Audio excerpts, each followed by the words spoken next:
Hey everyone, welcome to the market review. I have a nice one in store for you guys today from the economic side, but I'll start by saying that there will be no earnings preview this week. I looked at all the names from the list here. The only marginally interesting name with the setup was Disney. Everyone else was, uh, I have no idea what to tell you about them. Like nothing interesting from Flow, nothing interesting from the technical setup. So I didn't find anything good enough to share. We look at Disney briefly. It has this nice falling wedge here, but given what happened with Netflix and the expectation that what Disney Plus does will affect earnings significantly, I don't think this is a good idea to play as a long from that perspective, with that as a reason for going long for it. But it has the potential for horizontal breakout, could go a long way. But again, don't. If I would to bet on it, I would bet it would go down because of the economic uncertainty, which affects sentiment, should affect bar goers, and on top of that, what happened with Netflix should happen with Disney Plus as well. So I don't think it's a good idea to go long for it. Wait and see what happens, and that's it. Now, earnings behind us. On Friday, we had a recovery, like it tried to go down, actually went down, but did like a hammer candle on Friday and recovered quite a bit of it, almost a V recovery back to where the point of origination. And I posted on Blue Sky about it. This is mostly due to 0DTE. There was like a huge surge in SPXW, meaning weekly contracts, SPY and QQQ, but there was nothing really that interesting in other places, like no out of the money activity that is notable, more activity in deep in the money puts, and the bleed program is alive and well on many names. But maybe this Nvidia 827 million for 2028, but uh, it will take a long time to play out and it's not relevant. Like this is even if they are long, this is a long-term play and they don't care about short-term swings, and short-term swing could take it anyway. Now, the major developments of this week have been mainly from soft data and the open AI bubble, sort of beginning signs of cracking. And from the activity here, I expect the downward move to resume last week. Given what we look like on the weekly, I think we have finally started the correction to the 21 EMA. We reconnected with the ribbon, but bounced from it, but still this is a red candle. So I think we continue going down on US 500. This is basically going to be, this is 647.74, but add another week to it and it's likely going to be the low of the candle we did on October 6th. So that is the target, which is around 650. So that's my expectation, more or less, somewhere between 645 and 650. Then I think we bounce. But from the economic perspective, things are looking pretty shaky. Like we have a lot of soft data, basically surveys this week, and other indicators that show at things going downhill, not uphill. First of all, this is the Michigan Consumer Survey expected change in unemployment, and this is the correlation with the unemployment rate. It's not looking good from that perspective. Then we had other University of Michigan surveys, and I'll show it to you because I have one saved here, which is U Michigan versus GDP. So this is University of Michigan sentiment survey over US GDP growth rate year over year. Uh, so this is growth rate. Like for example, we are at 2.1, and this has a delay of 4 months. So we lines up very well with the movement in GDP, the sentiment, and we are basically at the point where we're supposed to go down in a big way. I don't think we will have a GDP release if the shutdown persists, but expectation is that GDP will roll over. So GDP rolling over plus unemployment spiking because we also had this, like the highest number of job cuts for an October since, I don't know, something like 2003. 2003. Uh, Now we have the holiday season coming up.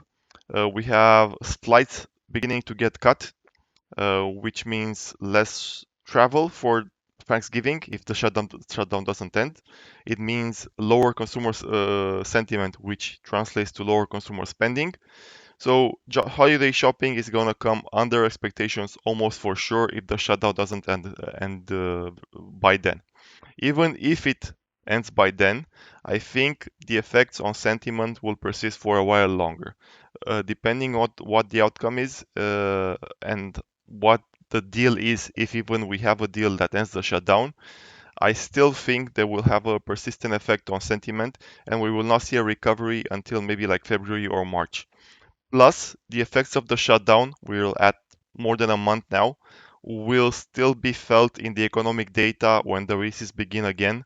Again, I would expect another 3 months from now to see economic weakness reflected in the numbers when we do get them as a delayed effect from the shutdown.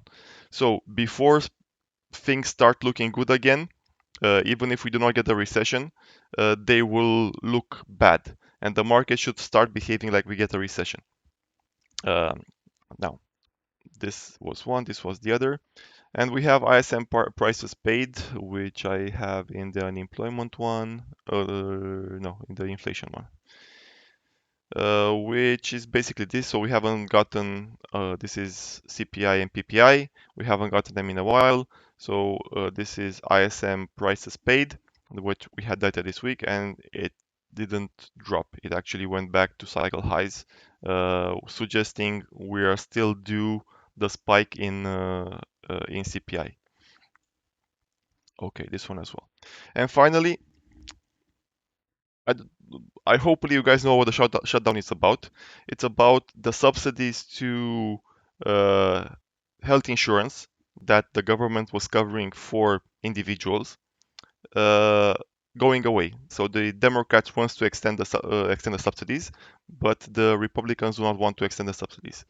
The impact of not extending the subsidies is going to be basically a double up plus of medical insurance costs for the individual.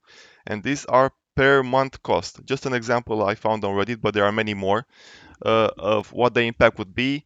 The poster says here, so it's for Georgia, and it talks about a four-person young family, late 30s, with two kids, making 150K a year.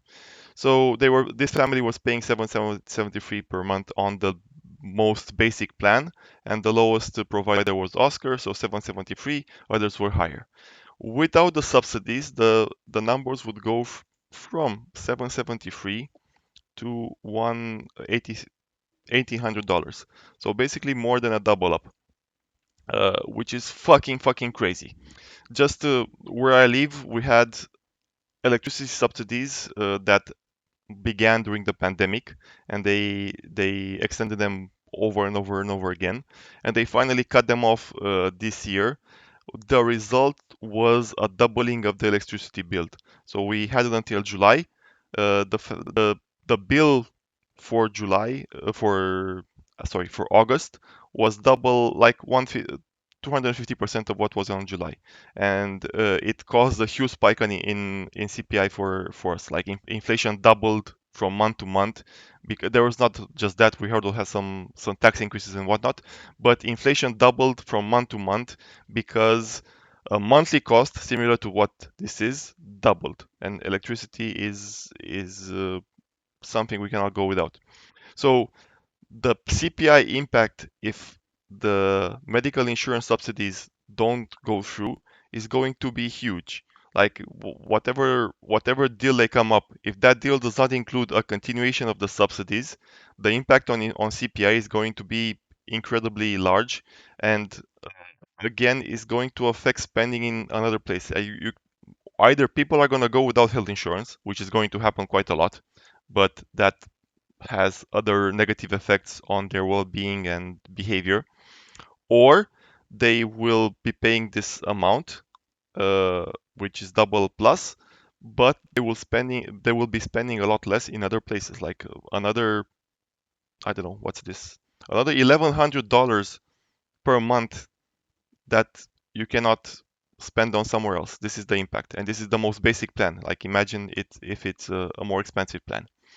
So it's not looking good from the inflation perspective. It's not looking good from a shut tax perspective. Numbers, soft numbers are starting to roll over, which will translate in hard numbers.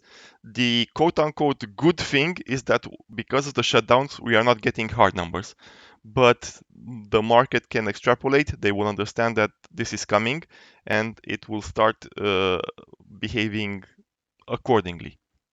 Now, this being said, the base case is still what I posted on Blue Sky, meaning that we first, did I save it? Yeah, we first go down to around this level here, so somewhere between 645 and 650. Then I think we do an end of year rally, and then I think the actual full correction goes, and that could be a lot bigger than I drew here. We shall see. Expectation is at the minimum 630, but could go as low as 600. We'll see how that plays out. Not worrying about it quite yet. Now, the other news this week was the OpenAI kind of controversy about Altman was on some podcast. The host asked him about how can a company that brings in like 20 billion in revenue per year commit to 1.5 trillion in infrastructure deals this year alone. And the answer was, I'll find you someone to buy your stocks. And the market didn't really like that. Followed by various things like OpenAI asking US to expand CHIPS to tax credit centers, like the thing about asking for government subsidies that they backtracked on. And just on Friday, we had this Pulte saying that Franny and Fedi are instincts in tech firms. So what the message here is that the tech bubble is coming to too big to fail kind of stage, and this administration, being the fuckwits that they are, the grifters that they are, and the profiteers that they are, will do everything in their power to prevent the bubble from popping. And they will do exactly what Altman actually asked. They will provide backstops, or they will expand the CHIPS Act to account for that.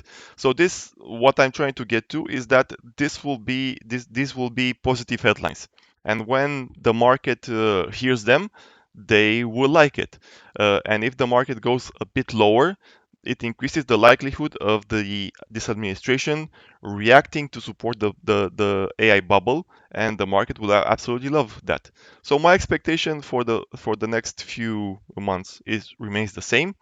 I expect that we will go lower because this was just a zero DTE sort of like Max Payne like move. I'm metaphoric Max Payne, but it really looks like they wanted to have some contracts close in the money, like maybe in a 660, 6700. So it looks like they wanted 6700 to close in the money, and they pushed it to so that 6700 closed in the money, and we closed at 67 something, slightly above that. So I think that was the reasoning on Friday. They really wanted those contracts to close in the money, and they did that.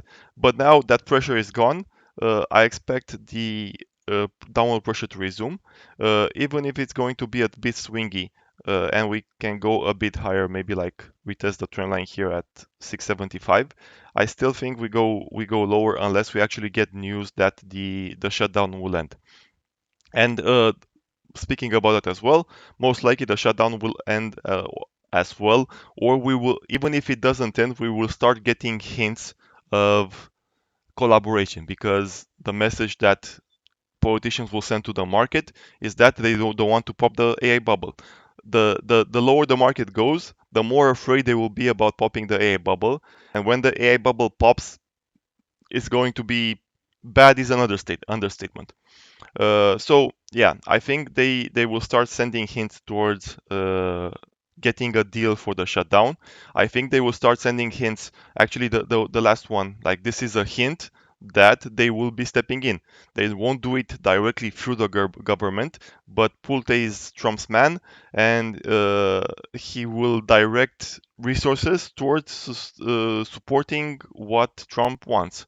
And this is one of the ways they will do it without actually involving the government directly. Maybe they will, maybe they won't. Plus, most likely, the government will want stakes in all the companies it helps. So expect the news to drop in the next 2 to 3 months that the government will be taking a stake in OpenAI. I'm 100% sure that that will happen, and it will be a huge news that propels the market up. So maybe that will come to save the market when we go to 600 or something like that. So it's not quite there yet, but some positive signals will come from the administration to prop the tech bubble. So expectation is that in the next 2 weeks we will go to this area here. Then maybe the shutdown ends. Maybe we get like some other event that the market likes, like sustaining the tech bubble, and we get that move to seven towards 700. Not like this, more like something like this. Should the top should be somewhere around Christmas, in the week post Christmas. That's when I expect the 700 to be hit. So this is kind of how I think it will play out. The reasoning, I hope you guys enjoyed the reasoning and hopefully you agree with it. But then the damage from the shutdown and the realities of the tech bubble will start kicking in again, and combine with the weak seasonal from the yearly OPEX in January, just like we had in 2021.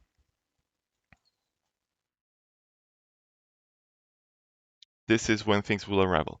But like 2021, uh, this could have been it. Like, had we not gotten the Ukraine war, so it's around here, uh, this could have been it. Like, we could have went higher, but things escalated with the Ukraine war, with inflation and whatnot, and there was reason for the market to not go higher. Uh, I think there's a high likelihood chance that we do basically this part almost 100% in January. Sorry, or starting in January. Let's move it. Come on. So basically, we do this part here. And when we get to this level, I'll hide this one. When we get to this level, the market will decide if there's a potential for the tech bubble to pop. If the tech bubbles pop, then all hell breaks loose. Like this will be the crash level. Basically the crash won't be from all-time highs. We almost never crash from all-time highs, unless there is some event like Black Monday in '87 or the pandemic and whatnot. But 2008 was basically a top, a bear market, and then we went here. The crash will happen from here. Like this will be the part where the market when the market crash happens. But the this year, and let me showcase 2008 just for, oops, switch to daily. So basically this, you see, we topped out in 2007, went sideways, it was a long bear market, and the crash part that the market says was the crash is not from all-time highs from here. It is from here. An already weak market is one that crashes, not a one at all-time highs. The one at all-time highs is like COVID, where it was basically event based, not it was a flash crash, not an actual crash. When we do crash from the tech bubble, it's most likely going to be something like this, and the crash will happen from this type of level. Like when we fail to hold lows, and probably some news event triggers, like I don't know, maybe even the inevitable IPO of OpenAI will cause it, something like this. But you get the idea. So this is one scenario, and this could lead to a crash. The other scenario is the market actually uh, recovers, maybe the economy recovers a bit, and we don't go into recession, and we can go higher from here. But this part here, I think there's a high likelihood it happens, or it shouldn't be from this spot. It should be like here, like this.